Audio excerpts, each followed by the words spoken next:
કોઈ એક પોલીસ વાળો એવું હોય કે જે હપ્તા ના લીધા હોય અને ફોન ના કર્યો હોય તો અહીંયા આવી જાય સામે.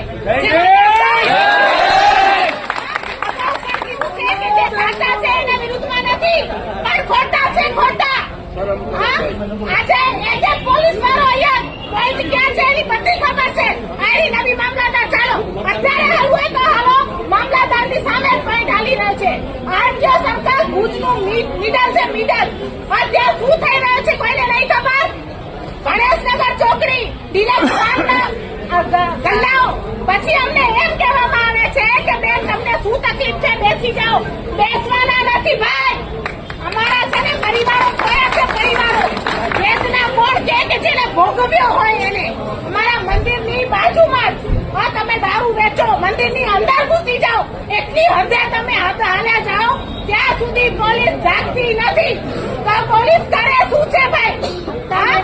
અત્યારે પણ નવા રૂલ્સ પ્રમાણે એવું ઓર્ડર બતાવે છે કે ભાઈ બુલડોઝર એક્શન છે તો કેમ મુતલો ઘર ઉપર બુલડોઝર ફરતા નથી?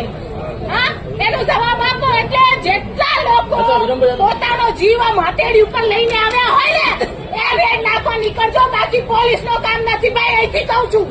પોલીસ નો કોઈ કામ નથી. તમારા સાથે બે પોલીસ હાલશે ને તો એની બદલી કરી દેવામાં આવશે.